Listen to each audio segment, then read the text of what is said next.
রাধা গিরিধারিণে ব্রজায় ব্রজবল্লভ ভক্তি বর্ষ নমঃ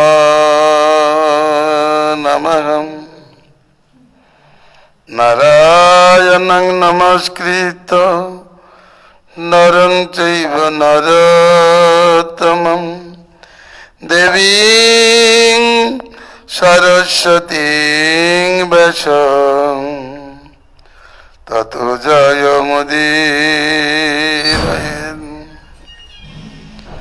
শ্রীকৃষ্ণ ব্রহ্মনারদং ব্যাসসূত শুকানিগম ভাগবত গুরুন বন্দে ভগবতার্থ সিদ্ধয়ে। স্বয়ম্ভো নারদ শম্ভু কুমার মনোকাতমান প্রহ্লাদ জনক ভীষ্ম বলিজমশুকান্নমঃ। শ্রীধর শ্রীজনাতনম সজীব বিশ্বনাথকান ভগবতান বন্দে ভগবতাত্মদায়কম। শ্রীমদ্ভাগবতং বন্দে শ্রীকৃষ্ণং নাদ বিগ্রহম যদেবাশ্রয়মাত্রেণ ফলতি প্রেমপাদপম। হরে কৃষ্ণ কৃষ্ণ কৃষ্ণ হরে হরে হরে রাম রাম রাম রাম হরে হরে। পরম বিজয়তে শ্রীকৃষ্ণ সংকীর্তনম। শ্রী শ্রীকৃষ্ণ চৈতন্য চন্দ্র বিজয়তে তমম। শ্রীমদ্ভাগবতম দশম স্কন্ধে অষ্টচত্বারিংশ অধ্যায়ে বলদেব উদ্ধব সহ শ্রীকৃষ্ণের অক্রূর গৃহে গমন, অক্রূর কর্তৃক পূজা গ্রহণ, অক্রূর পূজা করিলে তারপর স্তুতি করিয়াছেন। তিনি অপূর্ব সিদ্ধান্ত উল্লেখপূর্বক স্তুতি করিয়াছেন। কৃষ্ণের আগমনে তার বসতি ধন্যের কথা জমিয়াত ভক্ত প্রিয়া ধৃত গীরম সুইদ কৃতজ্ঞান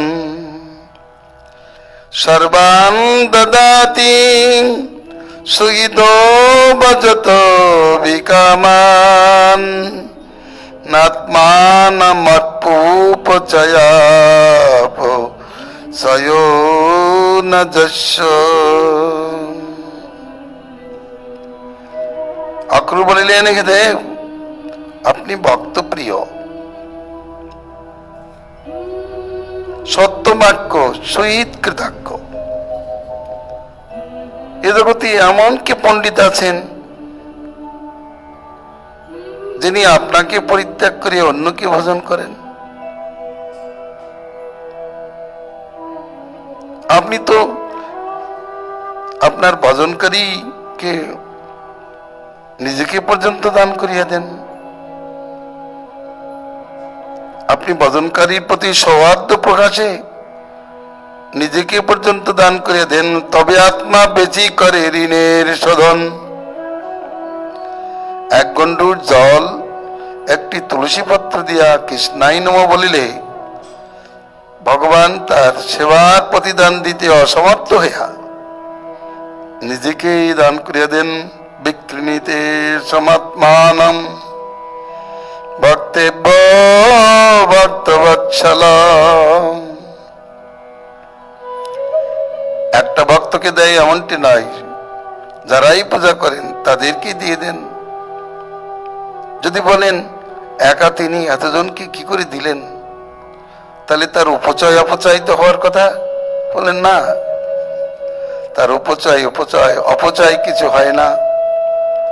চিন্তামণির যেমন কোনো উপচয় নাই, অপচয় নাই। শত শত স্বর্ণভার প্রসব করেও চিন্তামণি যেমন স্বস্বরূপে অবিকৃত থাকে, তেমনি কোটি কোটি ভক্তকে ভগবান নিজে দান করে দিলেও তার স্বরূপের কিছু হানি হয় না, আবার বৃদ্ধিও হয় না, কারণ তিনি নিত্য বস্তু। নিত্য বস্তুর কোনো পরিবর্তন নাই, হ্রাস বৃদ্ধি নাই। নিত্য সত্তার হ্রাস বৃদ্ধি নাই। নিত্য সত্তা এক অবিচল স্বরূপেই অবস্থিত। ভগবানের এইটি মহত্ব। যেমন একটি প্রদীপ থেকে শত সহস্র প্রদীপ প্রজ্বলিত হইলেও মূল প্রদীপের কিছু হানি হয় না। প্রদীপ স্বস্বরূপেই অবস্থান করেন। তেমনি অনন্ত ভক্তের মনোবাঞ্ছা পূর্তিকল্পে ভগবান নিজেকে দান করিলেও ভগবানের কিছু অপচয় হয় না, আবার না দিলেও তার কিছু উপচয় থাকে না। ভজত বিকামান, তিনি ভজনকারী ভক্তের প্রতি সৌহার্দ্য প্রকাশে কি করেন, নিজেকেও পর্যন্ত দান করিয়া থাকেন। আহা, এমন কৃষ্ণকে ভজন না করে তিনি কিসের পণ্ডিত? পণ্ডিতদের প্রতি আক্ষেপ। যারা সত্যি সত্যি পণ্ডিত হন তারা অবশ্যই কৃষ্ণ ভজন করেন। যারা পণ্ডিত নয় তারা কৃষ্ণ ভজন করেন না।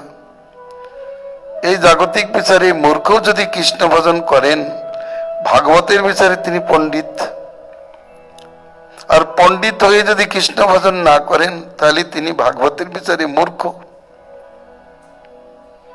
তার পাণ্ডিত্যে ধিক্কার, এই অক্রূরই বলেছেন। যার গুণাবলী, যার বাক্যাবলী হরিভাব রহিত, সে তো সব সর্বনাশ, মৃত তুল্য।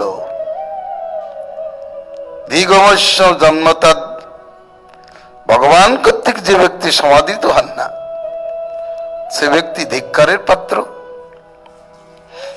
এই অক্রূরী যখন রথযোগে কৃষ্ণকে লইবার জন্য নন্দগোকুলে আসিতেছিলেন, সে সময় তিনি যে ভাবপ্রাপ্ত হয়েছেন,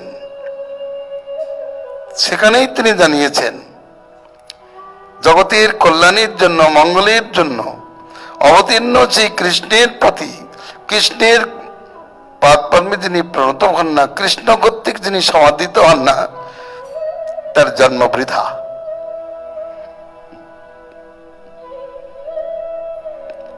আমাদের শ্রীমতী রাধারানীও জানিয়েছেন,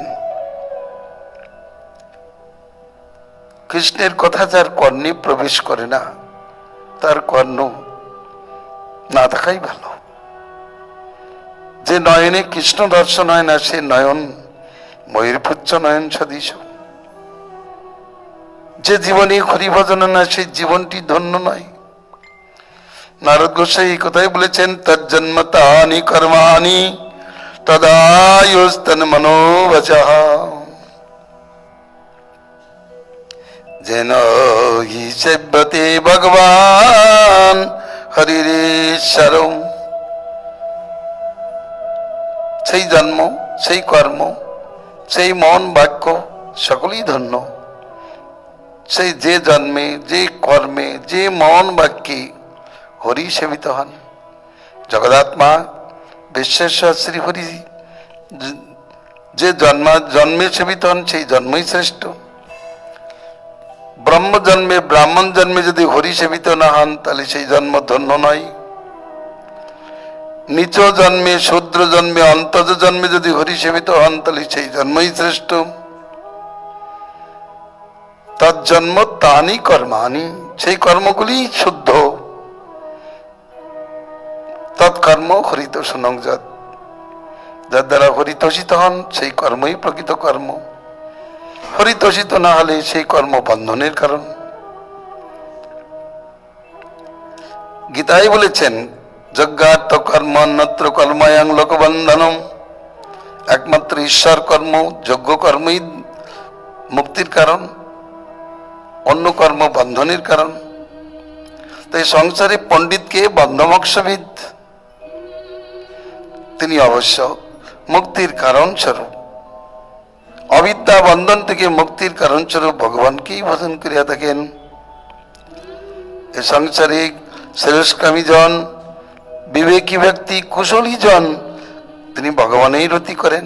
গোপী ওই কথা জানিয়েছেন, কুর্বন্তি তৈ রতিং কুশলাস আত্মন, কুর্বন্তি হি কুশলাস আত্মন, কুর্বন্তি রতিং তৈ কুশলাস আত্মন, নিত্য প্রিয়ে প্রতি শতাদিভীর কিম। এ সংসারে কুশলীগণ, তত্ত্ব বিবেকীগণ, মঙ্গলদর্শীগণ তারা হে কৃষ্ণ তোমাতেই রতি করিয়া থাকে, তোমাতেই ভক্তি করিয়া থাকে, কারণ তুমি নিত্য এবং প্রিয়। পরন্তু সাংসারিক যত কেউ আছে তারা নিত্য এবং প্রিয় নহে, পরিণামে এরা আত্মীদাতা, আর ভগবান হলেন আত্মী হন্তা, আত্মী নাশকারী, আত্মী হরণকারী। প্রণত ক্লেশ নাশায় গোবিন্দায় নমো নমঃ। তিনি শরণাগতির ক্লেশ নাশ করেন, দুঃখ হরণ করেন, আদিব্যাধি হরণ করেন, অমঙ্গল হরণ করেন, অশুভ নাশ করেন। শুধু তাই মাত্র নাই, মঙ্গল প্রদান করেন, শুভোদয় করান, তাকে স্বরূপ প্রদান করেন, স্বরূপ ধামে নিয়ে যান। অনাদি বন্ধন থেকে মুক্ত করে তিনি নিজের ধামে নিয়ে যান, কারণ তার ভক্তির এতই মহত্ব। তিনি কারোর দোষ না দেখে তাকেই যেমন করেন। ভাগবতে বলছেন পুত্রবচারের নারায়ণ নাম করেই যদি অজামিল বৈকুণ্ঠ গতি প্রাপ্ত হয়, আর যারা শ্রদ্ধাপূর্বক নারায়ণ নাম কীর্তন করেন তারা যে বৈকুণ্ঠ গতি প্রাপ্ত হবেন ইহাতে কোনো সন্দেহই নাই। তাহলে এই সংসারে যারা প্রকৃত পণ্ডিত তারা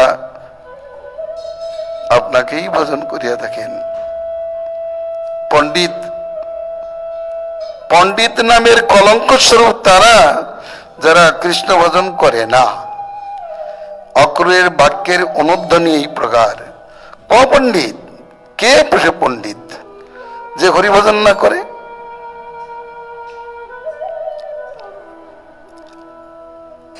দেষ্টা জনার্দন ভবানী গণ প্রতীত যোগেশ্বরৈরপি দুরাপগতি ঝুরেছৈ ছিন্দাচুনাচ্যুত কলত্র ধনাপ্ত গেগো দেহাদি মোহ রচনাং ভবদীয় মায়াম।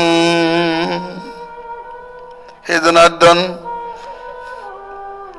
পাঞ্চজন নামক অসুরের আরতি হরণকারী, অজনগণের দুঃখ হরণকারী, আপনি সনকাদি যোগীন্দ্র এবং ব্রহ্মাদি দেবগণেরও দুর্গেও যোগেশ্বরের অপি দুরাপগতি সুরেশই।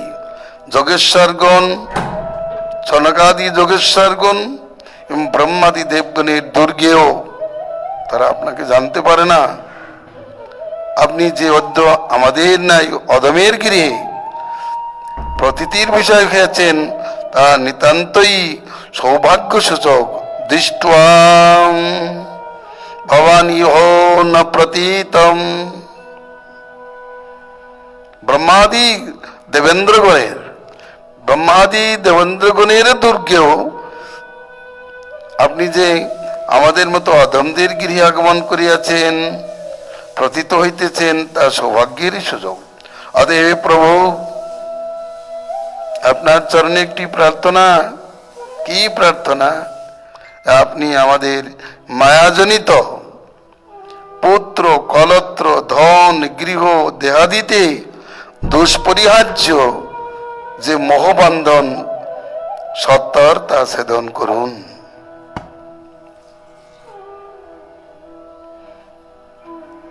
অনর্থমুক্তদের প্রার্থনা এই প্রকারই হয়। যারা পরমার্থদর্শী তারা এইরূপ প্রার্থনা করেন, তারা বন্ধনগ্রস্ত হয়ে আছেন। সাংসারিক লোক বুঝতে পারছে না আমাদের বন্ধন কোথায়। আমরা তো মুক্ত, স্বাধীন। এই তো পিতার সংসার থেকে আলাদা হয়ে স্বাধীনভাবে সংসার করছি। ব্রিটিশের কাছ থেকে রাজ্য নিয়ে আমরা এখন স্বাধীন ভারতের প্রজা ইত্যাদি প্রকার স্বাধীনতা ঘোষণা করছে অনেকে। কিন্তু বলছেন যে মায়ার পাশে আছি আমরা। কোথায় মায়া? ভবদীয় মায়াম। এই যে পুত্র, কলত্র, ধন, আপ্তজন, গৃহ ও দেহাদি যে মোহ রচনা, ওইটি আপনার মায়া স্বরূপ। তাহলে মায়াজনিত পুত্র, কলত্র, ধন, গৃহ, দেহাদিতে দুষ্পরিহার্য মোহ বন্ধন, তাই সত্তর ছেদন করুন। এখানেও বলেছেন, এর আগেও তিনি স্তুতিতে জানিয়েছেন, জলের মধ্যে তিনি ভগবানকে দেখে ওই কথা বলেছেন যে ভগবান, অবুধ ব্যক্তি যেমন নিকটস্থ জল পরিত্যাগ করে মরীচিকায় জল ভ্রমে প্লাবিত হয়, তেমনি আমিও সুখের জন্য আপনাকে পরিত্যাগ করিয়া অনন্ত সংসারের দিকে ধাবিত হইতেছি।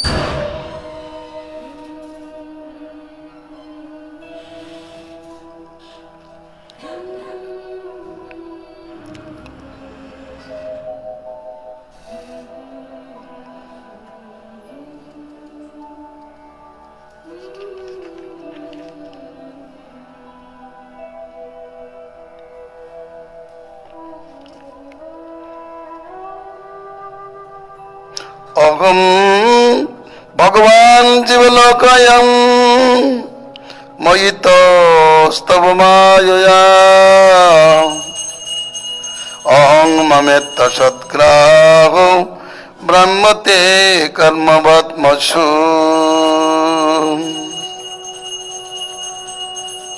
মানুষ বুঝতে পারছেন আমাদের বন্ধন কোথায়, কিন্তু অক্ষর বলতেছেন, এই ভগবান আপনার মায়ায় মোহিত এই নিখিল জীবলোক অনিত্য দেহাদিতে অহংময় রূপ অভিমানযুক্ত হইয়া কর্ম মার্গেই ভ্রমণ করিতেছে। আমিও আত্মতত্ত্ব বিষয়ে অনভিজ্ঞ, স্বপ্নতুল্য অস্থির দেহ, পুত্র, কলত্র, মোহ, ধন এবং আত্ম স্বজনাদি বিষয়ে সত্য বুদ্ধিতে আসক্ত হইয়াই ভ্রমণ করিতেছি। অতএব আপনার মায়া থেকে আমাকে মুক্ত করুন।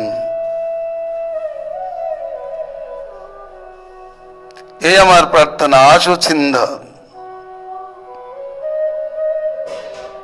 কুন্তী দেবী বলেছেন, কৃষ্ণ তুমি যদি এখনই আমাদের কাছ থেকে চলে যেতে চাও, তাহলে পাণ্ডব এবং যাদবদের প্রতি আমাদের স্নেহবন্ধন আছে সেটা কেটে দাও। তুমি থাকবে না, আমি এদের নিয়ে থাকবো না। তুমি যেখানে যাবে আমি সেখানেই চলে যাব। তুমি আমাকে বেঁধে রেখো না এদের কাছে। তোমার মায়ার দ্বারা আমি বন্ধন প্রাপ্ত হয়েছি। এ আমার পুত্র, এ আমার আত্মীয় স্বজন, বন্ধু বান্ধব না, আমি এদের কাছে আর থাকবো না। এদের প্রতি যে আমার যে মমতা, সেই বন্ধনটাকে তুমি কেটে দাও। তোমাতে আমার নিরবদ্ধারতি থাকুক, গঙ্গাধারার মতো আমার হৃদয়ে তোমার স্মৃতি জাগ্রত হোক। আমি তোমার সেবায় থাকবো, আমি আর এদের সেবায় থাকবো না, এদের কাছে থাকবো না, এদের সেবায়ও থাকবো না, এদের সংসারে আমি আর থাকবো না।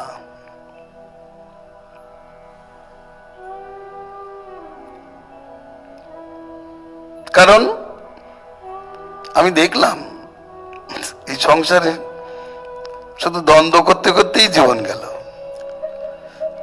আমার আমার করতে করতেই সব কুরুক্ষেত্রে মরে শেষ হয়ে গেল, সব মরে গেছে। আমার আমার করে আস্ফলন করেছিল, কত কি করলো, অপরকে বঞ্চনা করবার জন্য কত কি করলো।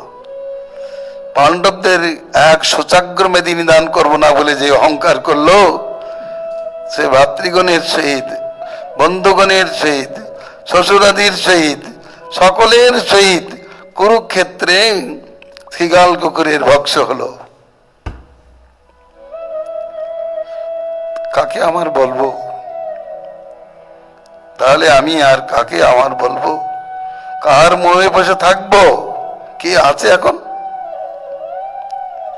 এই 5টা পাণ্ডব আছে, এদের সন্তানগুলো সব গেছে, এদের সন্তানগুলো সব চলে গেছে। কাদের নিয়ে থাকবো সংসারে? আর তারপরেও তোমার মুখ দেখে আমরা ছিলাম, তুমি যদি চলে যাও সব অন্ধকার হয়ে যাবে। আমি এই অন্ধকার ঘরে আর থাকবো না। অতএব অক্রূর বলিতেছেন, ভগবান সৌভাগ্যবশে আমার গৃহে আপনার আগমন হয়েছে। আমি জানি আপনি দেবেন্দ্রগণের দুর্লভ দর্শন, কিন্তু আপনি অহৈতুকী কৃপাবশে আমার গৃহে আগমন করিয়াছেন। অতএব আপনি আমার একটু উপকার কার্য করুন, আপনার মায়াটা আমার কাছে তুলে নেন, মায়ার জালটা তুলে নেন। আমি নিজে নিজে গোটাতে পারছি না। স্ত্রী পুত্র পরিজন বন্ধু বান্ধবদের প্রতি যে মায়ার জাল পড়ে গেছে, আমি জাল তুলতে পারছি না।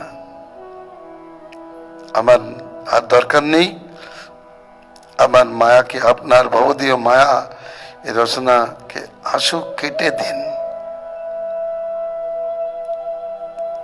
ইত্যার্চিত সংস্থিতস্যম ভক্তেন ভগবান হরি অক্রূর সম্মিতং প্রাহু গিরিভি সম্মোহয়ন্নিব অক্রূরং সস্মিতং প্রাহো।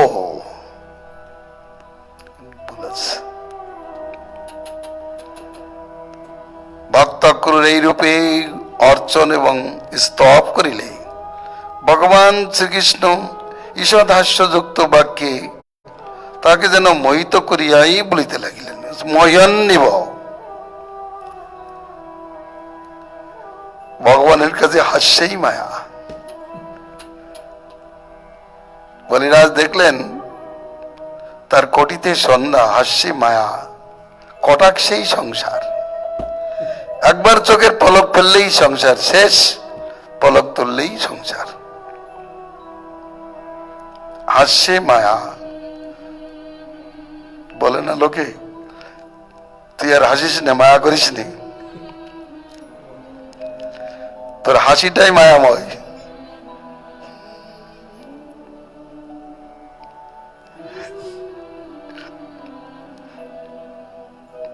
সুখদেব গোস্বামীপাদ বলছেন, অক্রূরকে যেন মোহিত করিয়াই বলিতে লাগলেন। অক্রূর চাচ্ছে আমি এদের কাছ থেকে দূরে চলে যাব। এবার ভগবান ওদের সংবাদ নেওয়ার জন্য তাকে পাঠাবেন, সেই জন্য তাকে যেন মোহিত করিয়াই বলিতে লাগিলেন। মোহিত করে বলার লক্ষণ কি? তাকে খুব প্রশংসা করা,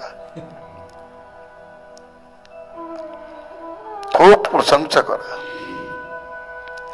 ভগবান প্রশংসা করেন কোন কার্য সাধন করতে গেলে তাকে আগে বাবারে বাচারে করতে হয়। জানে যে দুরন্ত, এ শুধু আদেশ করলে হবে না, একে এটার প্রশংসা করতে হবে। এদের যদি প্রশংসা করা যায় তাহলে অকার্যও করতে পারবে। ভগবান তো রাজনীতিবিদ,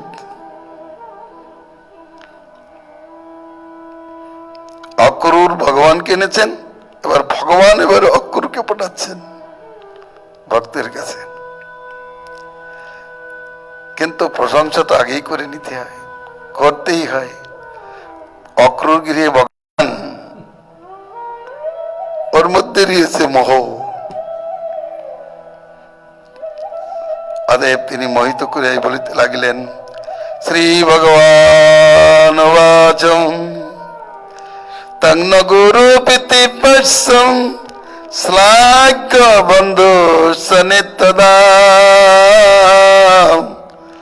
বয়ন্তু দক্ষা পশ্যাস্তম অনুকম্পা প্রজাহিব। শ্রীকৃষ্ণ বলিলেন, হে অক্রূর, আপনি আমাদের গুরু, প্রীতিব্য, শ্লাঘ্য বন্ধু। আমরা তো সর্বদাই আপনার রক্ষণীয়, পোষণীয় এবং অনুকম্পার পাত্র। ভগবান তার ভগবত্তা গোপন করে রেখে অক্রূরের পাল্য পোষ্য রূপে নিজেকে প্রকাশ করলেন। তাহলে অক্রূর ভগবানের কথা না শুনে পারে?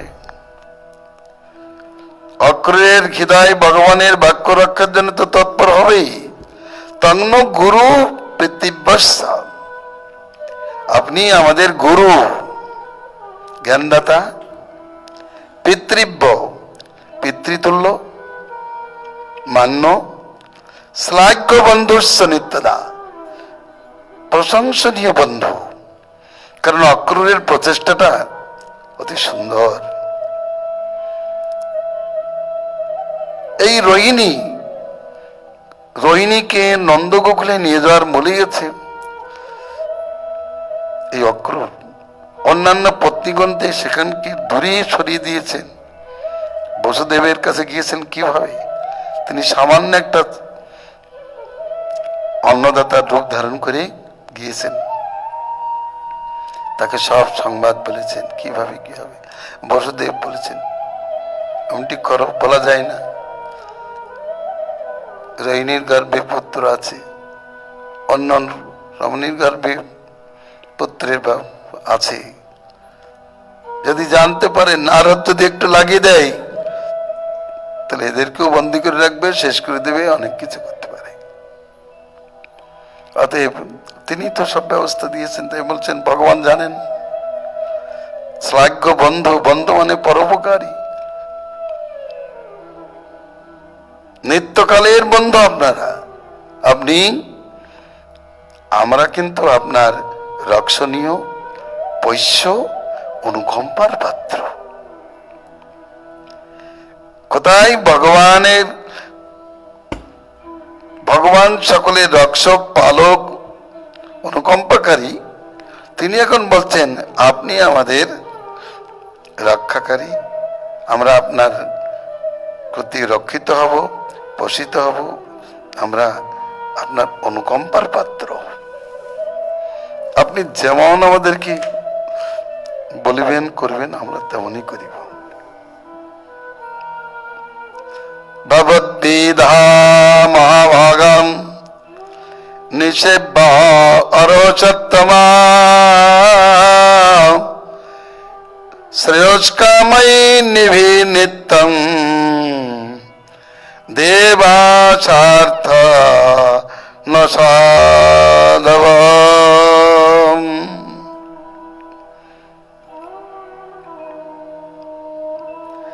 আপনার নাই পূজ্যতম সাধুগণ আত্মকল্যাণকামী মানবগণের নিকট সর্বদাই পূজার যোগ্য। নিষেব্যা অর্হসত্তমা শ্রেয়স কাময়ী। এ সংসারে যারা শ্রেয় কামনা করেন তারা নিশ্চয়ই পূজ্যতম সাধু মহাত্মা গণের পূজা করিয়া থাকেন। দেবগণ সকার্য সাধন তৎপর, কিন্তু সাধুগণ নিরন্তর পরানুগ্রহ পরায়ণ।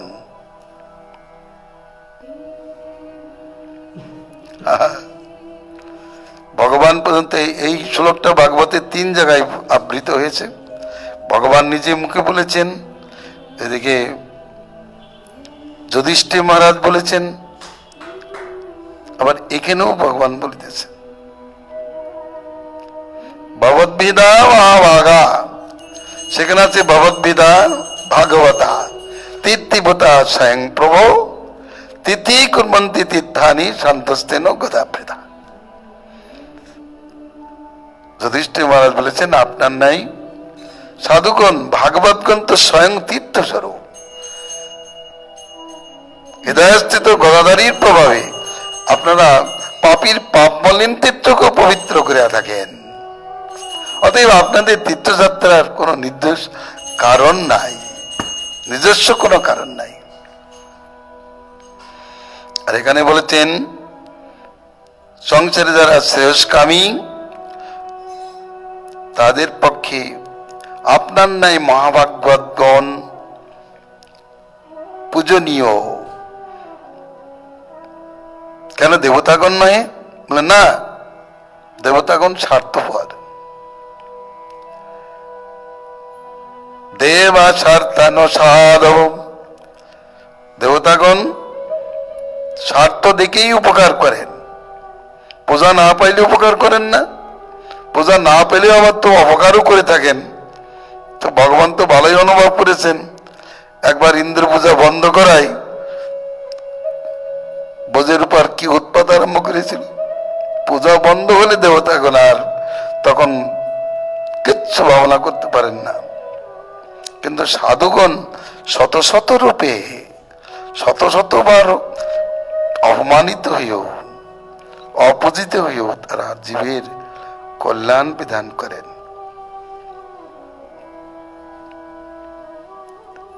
সাধুগণ স্বার্থপর্ণে পরানুগ্রহ কাতর। সাধুগণ চন্দন বৃক্ষ তুল্য, আর দুজন কুঠার তুল্য। কুঠার যেমন চন্দন বৃক্ষকে ছেদন করে, কিন্তু কুঠারের মুখটাকে চন্দন বৃক্ষ বটে সুগন্ধিত করে দেয়। তুমি মেরেছ বটে, ঠিক আছে, তুমি আমাকে কাটছো, ঠিক আছে, তোমার মুখে তো সুগন্ধ নেই, একটু সুগন্ধ নেও।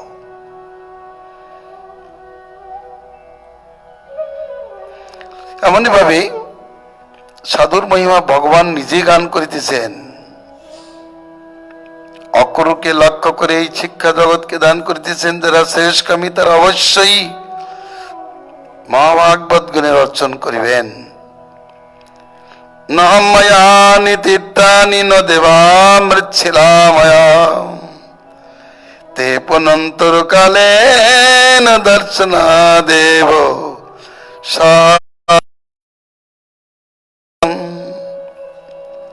যদি বলেন তবে কি দেবতাগণ সেব্য নহেন? তদুত্তরে যে জলময় তীর্থ সকল এবং মৃন্ময় বা শিলাময় দেবগণ পূজ্য, তথাপি তারা দীর্ঘকাল সেবিত হইলেই চিত্ত শোধন করিতে পারেন। কিন্তু আপনার নাই মহাত দেশে অবস্থান করিতেছেন, কিন্তু একটা পুরুষও তার কাছে আসলো না। আসলো না বলে তার চিত্তে দুঃখ হলো। দুঃখের সঙ্গে সঙ্গে তত্ত্ব জ্ঞানের উদয় হলো যে না, সে কি, আমি পরপুরুষের জন্য এখানে এরকম অপেক্ষা করি কেন? তিনি আমার অন্তরে রয়েছেন, আমি সে আত্মারামের সঙ্গে রমণ করব। আমার জীবনে ধিক। এই বিধেয়নগরে আমার মতো দুর্ভাগা তো আর কেউ নাই। এই জ্ঞানটুকু কে উদয় করালো? আগুন দূরে থাকলেও প্রচন্ড আগুন দূরে থাকলেও অনেক দূরের থেকে তার তাপ লাগে। ওই যে দত্তাত্রেয় ভগবান তার বারান্দায় এসে অবস্থান করছেন, তার প্রভাবে এই কুপুরুষগণ কাপুরুষগণ একটাও পিঙ্গলার কাছে আসলো না। সিংহ যেখানে অবস্থান করে সেখানে অন্য প্রাণী তো প্রবেশ করতে পারে না। তার প্রভাবটা কি হলো? তিনি সাধুত্তম, তার প্রভাবে ঈশ্বরবৃত্তি ছেড়ে দিল, পরপুরুষের আশা পরিত্যাগ করে পরম পুরুষ শ্রীহরির সঙ্গে বিহার করবার ভাবনা নিয়ে ঝুঁকে নিদ্রা গেল। সিদ্ধান্ত করল আশাই পরমং দুঃখম নৈরাশ্যং পরমং সুখম। আমরা বহু স্থলে দেখেছি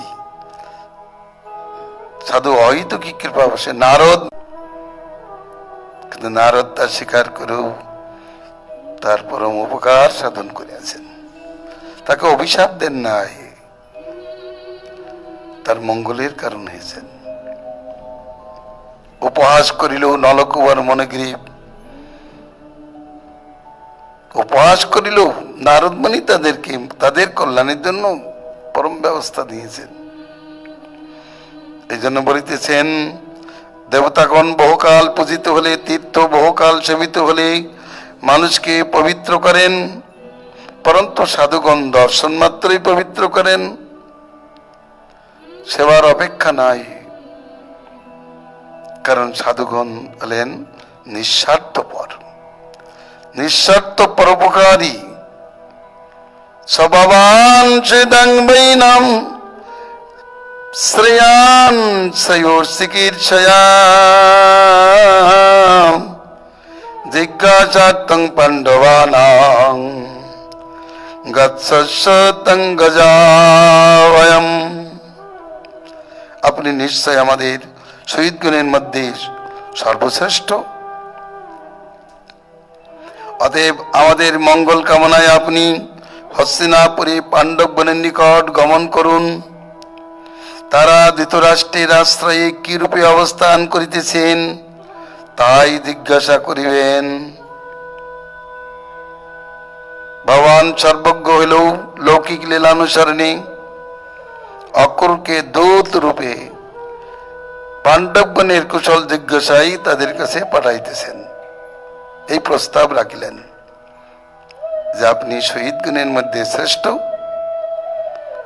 আমাদের যে বান্ধবগণ হস্তিনাপুরে আছেন, পাণ্ডবগণ, ধৃতরাষ্ট্র তাদের প্রতি কিরূপ ব্যবহার করিতেছেন, আমার তো মনে হচ্ছে যোগ্য ব্যবহার করিতেছে না। তথাপি আপনি একবার একটু যে দেখে আসুন, তাদের মন্তব্য বক্তব্য শুনে আসুন, ধৃতরাষ্ট্রের কাছে প্রস্তাব দিন, তারপর আপনি আমাকে জানাবেন, আমি উপযুক্ত ব্যবস্থা নেব।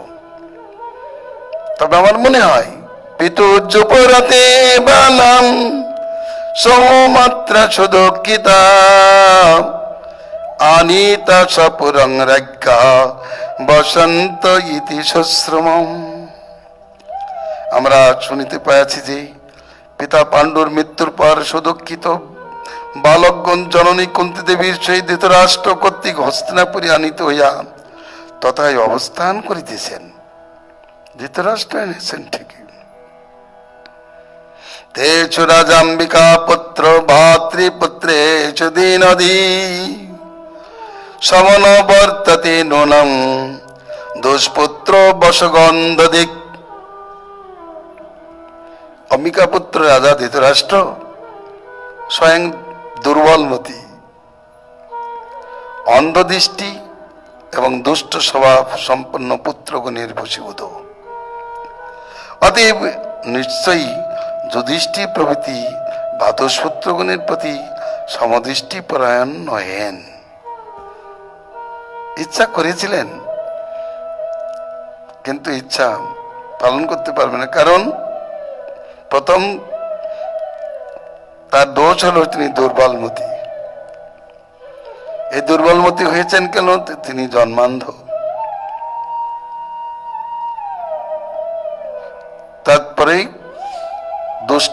ক্রোধের বশীভূত হয়ে পড়েছেন, কথা বললে শুনছে না। ভগবান কিন্তু দূর থেকে সব জানতে পেরেছেন, জেনেও বলছেন। অতএব নিশ্চয়ই যুধিষ্ঠির আদি ভ্রাতুষ্পুত্রগণের প্রতি তিনি সমদৃষ্টি পরায়ণ নহেন। তথাপি সাক্ষাতে তা জানা উচিত। আমি অন্তর্যামী রূপে এটাই অনুমান করছি যে নিশ্চয় পাণ্ডবদের প্রতি রাজা সমব্যবহার করতে পারিতেছেন না। অতএব গচ্ছজ্জানিহি তদ বন্ধু তদ্বৃত্ত মধুনা চন্দ্রসাধুবা বিজ্ঞায় তদ বিধাস্যাম যথা সংশোহিদং ভবেৎ। অতএব আপনি সম্পত্তি তাই গমন করুন এবং তাদের প্রতি ধৃতরাষ্ট্রের আচরণ সাধু কি অসাধু তা অবগত হন। আমরা তা জানিয়া যাহাতে শহীদ পাণ্ডবগণের মঙ্গল হয় সেই রূপ কার্যেরই অনুষ্ঠান করিব। ভগবান যদিও তিনি সর্বজ্ঞ, এখানে সর্বজ্ঞতা গোপন করে রেখে ভক্তদের উপর কার্যভার দিয়ে দিচ্ছেন। কারণ ভগবান চিন্তা করেন যদি আমি নিজে নিজেই কিছু করতে যাই তাহলেও সমালোচনার পাত্র হই, তা আমি সমালোচনার পাত্র আগেই হব না, আমি বিষয়টা জেনেই বলবো। এর দ্বারাও জগৎকে শিক্ষা দিচ্ছেন কিছু প্রতিকার করতে গেলে বিষয়টা ভালোভাবে জানা উচিত, না জেনেই কিছু বলতে নাই, কিছু করতে নাই। তাহলে এইরূপ অজ্ঞাতভাবে কিছু করলে সেটা সমাজের মঙ্গলের কারণ হয় না বা সকলের সমাজের সকলের গ্রহণের যোগ্য হয় না। এই জন্য বলছেন আপনি সেখানে যান, পাণ্ডবদের প্রতি তার আচরণ বা তার পুত্রদের আচরণ কিরূপ, সাধু কি অসাধু সেটা একবার জেনে আসুন। তারপর আমরা আমার পাণ্ডবগণের, আমার বান্ধবগণের মঙ্গল বিষয়ে কিছু কার্যের অনুষ্ঠান করিব। ইত্রাক্রুরং সমাদিশ্যম ভগবান হরিশ্বর শঙ্করচনোদ্ভবাভ্যং বৈ ততোষ ভবনং যজো। ভগবান জগদীশ্বর শ্রীকৃষ্ণ অক্রুরকে এইরূপ আদেশ প্রদান করিয়া বলদেব এবং উদ্ধবের সহিত তথা হইতে স্বগৃহে গমন করিলেন।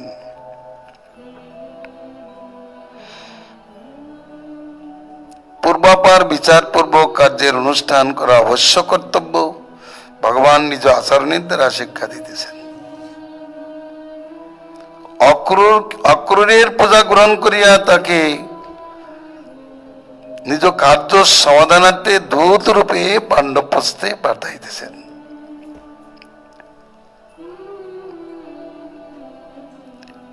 এর দ্বারা অক্রূরের উপকার হবে, ভগবানের যে কার্যকারিতা সকলের মঙ্গলের জন্য। সেখানে গেলে কুন্তির ভগবানের প্রতি কি ভক্তি যোগ, পাণ্ডবদের কি ভক্তি যোগ, সেটা দেখলে অক্রূর শিক্ষাপ্রাপ্ত হবে। কারণ অক্রূর তো ভেবে বসেই আছেন ভগবান আমাকে রূপ দেখেছেন, আমি শ্রেষ্ঠ ভক্ত,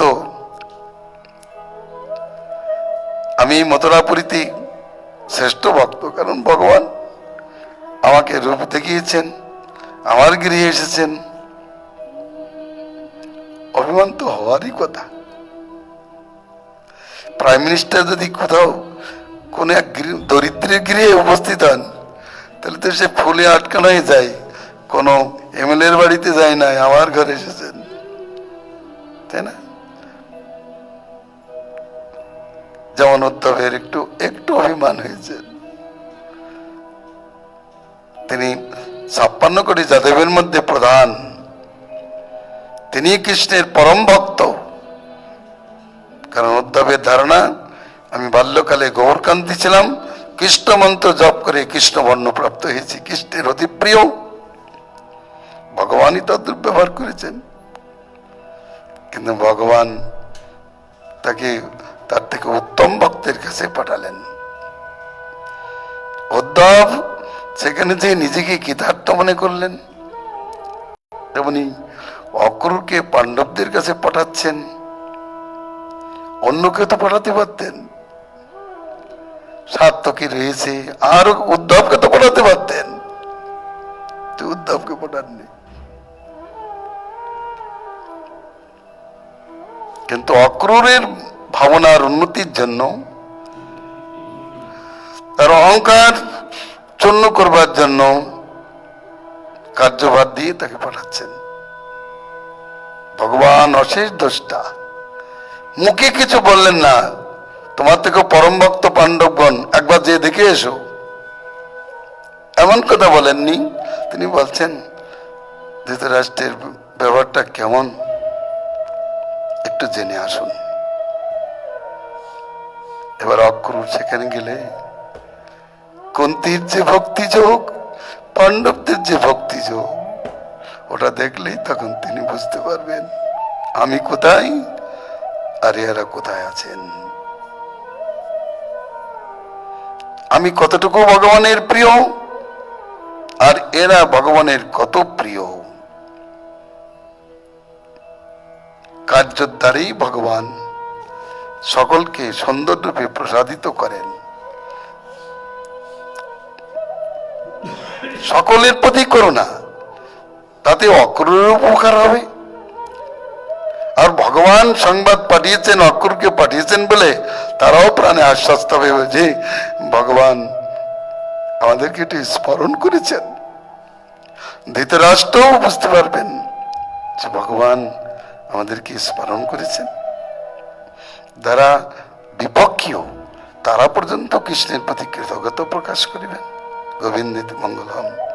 এই জন্য ভগবান অশেষ দ্রষ্টা হয়ে অক্রূরকে মধুর বাক্যে পাণ্ডবদের কাছে প্রেরণ করিয়া নিজ গৃহে প্রবেশ করিলেন। হরে কৃষ্ণ হরে কৃষ্ণ